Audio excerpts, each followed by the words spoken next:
Hey, I'm Peter Franson from christiangeekcentral.com and Spirit Blade Productions, here with my uncut review of episodes 1 and 2 of Scott Pilgrim Takes Off on Netflix. The synopsis on IMDb reads, a 20-something Toronto indie rocker's adventures in getting and keeping jobs, avoiding being kicked out of his apartment, and surviving encounters with the 7 evil exes of the new girl in town on whom he has a crush.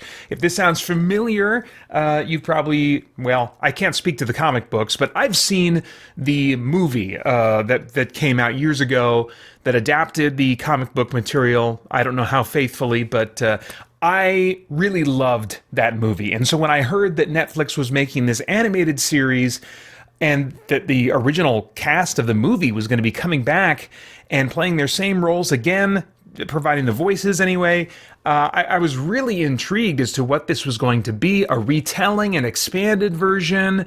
And it went in some directions that initially seemed like, okay, yeah, this makes sense, but then took a weird left turn. So let's get into that a little bit. I'm only going to talk again about the first 2 episodes, and even that, I'm not going to spoil what actually happens, what actually is the big left turn that's taken at the end of the first episode. But episode 1 seems to follow the same story as the movie, with even numerous lines from the movie returning, and it was interesting to hear the same voice actors say lines that are almost identical to things that they said in the movie. It's a sweet, quirky look at a young adult, Scott Pilgrim, struggling to sort of grow up and have a healthy and mature romantic relationship. Ramona is literally the girl of his dreams, but she brings baggage of past relationships, as we see hints of, at least so far, Scott does as well.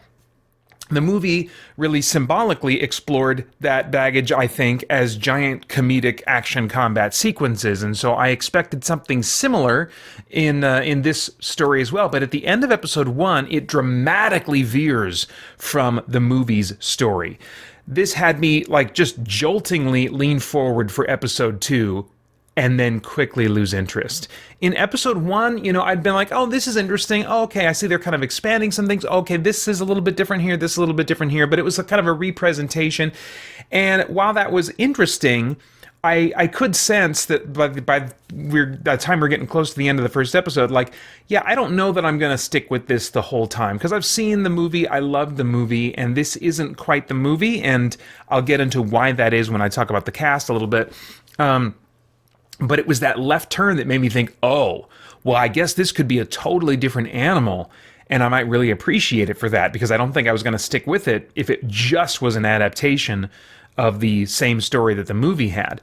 But no, episode 2 is a huge left turn, but suddenly it's not about Scott and Ramona at all, and focuses heavily, at least in the second episode, on the evil exes and a plot for them to reorganize under new leadership. And I'm like, what in the world are we diving into this for? That's just not the focus. The evil exes are a device in the original story. They are not the focus of the original story. And while there's some novelty in changing the focus so dramatically, at least in the second episode, that's not what the story. It's called Scott Pilgrim. It really, based on the title and based on the movie experience, and probably based on the comics, we should rightfully assume this is Scott's story. And so to so dramatically take it away from focusing on Scott to the evil exes in episode 2, I was like, what in the world is going on? The episode 2 cliffhanger teases that things could eventually return to a Scott-Ramona focus, which I think would be great. But I kind of suspect in order to get it back there, it's going to take a few steps too many for me to stay interested in the meantime. Now, as far as the cast, this was a major part of the experience in the movie for me, and so it was really a novelty to hear that they were returning. And yes, that includes Chris Evans, who, of course, has since that movie become, a much bigger star. And having those actors back feels most relevant, I think, in the first episode, when the story is closely following the same story that the movie had, but even then, it doesn't really feel necessarily. It brings some consistency, of course, because you've got the same actors, even though their performances are a little bit different, both because I think they're voice acting, which is a different medium and requires a different kind of approach, and also because time has passed, and some of them, maybe their acting style or their voices themselves have actually changed a little bit. So, but still, they're going to get more consistency this way than if they had tried to recast all these parts, I think. But so much of these actors' performances in the movie were visual in nature, especially, I think, Michael Cera, and just the way he used his eyes to convey awkwardness and things like that. And so the casting here felt equal parts marketing ploy and artistic choice. Because it's like, okay, wow, the original cast is returning. Yeah, that certainly got my attention and probably got me to sit down and watch it, when just an adaptation with who knows who doing the voices, probably would not have. But is the result actually in their performances something that enhances it? Well, yes. Anyway, the cast are great.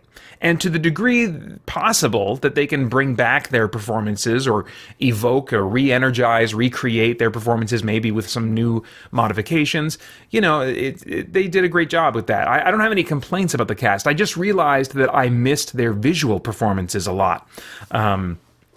Okay, so let's talk about the visuals. The animation basically is what it's all about. It's in a cell-style animation. I think they use some computer techniques, certainly, but it's evoking like a very cell-animated style that is the same art, I believe, the art style that they used in the comics and that were featured in some cutaway flashback sequences in the movie. So I was very ready for this kind of art style. And I actually connected to the story and the characters more than I thought I would, given that it's a simplistic art style. It's not going to be conveying the kind of subtlety in these characters' performances that real live actors would. And so I was wondering, I don't know if I'm going to connect with this, but more than I thought, I ended up connecting with it. And the visual gags, like in the movie, they would have little pop-ups appear on the screen that would evoke comic book elements or video game elements, things like that. Those are more present and in fun ways as well in here. So I think that that's something that you get in the trade-off, which is really cool. But the second episode leans into combat, which is, I don't think, the strength of this animation or art style. It's not, the combat went on for a while and was not played for comedy, I thought, enough to really let that be the reason that you continue watching. And the art and animation style is simplistic and lighthearted, and so I don't think it's suited to wow me with really great action the way that like a hard, serious anime visual style would. Yeah, it's not that I disliked the animation style. I thought it was very fitting for what this thing normally would be, I think, but when it went into this lengthy action sequence, I'm like, I don't know, it feels like I'm watching Powerpuff Girls or something, and that's not necessarily my thing. So as far as themes, is there anything of moral, philosophical, or spiritual significance in the themes of this thing that might trigger some worthwhile thought or conversation? Unfortunately, it's too soon to say. I assumed watching most of the first episode that it was going to have the same theme as the movie, but the wild new direction just yanks the carpet out from under the original theme and doesn't present any clear indications to me of what a new thematic arc might be by the time we get to episode 2. I think there could very well be a new thematic arc, but it doesn't seem like it's going to be the same one as we saw in the movie. Okay, I have no idea what your tastes are in animation or TV shows, but if I were a time traveler, I'd go back in time and say, Pater.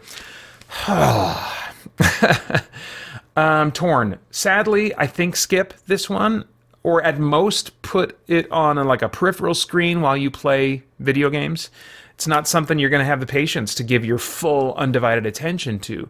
In these episodes, you're going to go from curious but not sucked in to dramatically sucked in briefly by a twist to then almost total disinterest with the new direction. I love the boldness of making a choice that's so different from the movie, but the choice itself doesn't look like anything that's going to be interesting to you yet. And you've got a list of other things you're more likely to enjoy watching. So it's not that you dislike it, it's not that you're looking to skip this because you dislike it, but when it's time to sit down and put something on, I think there's always going to be something else you'd prefer to watch more than giving this more episodes and more time.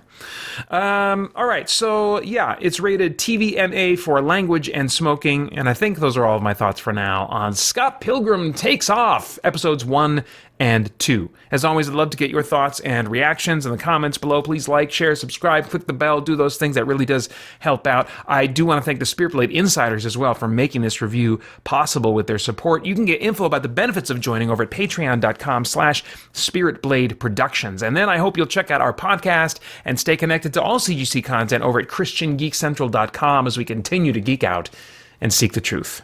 For more chat about geek entertainment, answers to your questions, and news from the wider world of Christian geekery, get the Christian Geek Central podcast today on iTunes and other podcast services.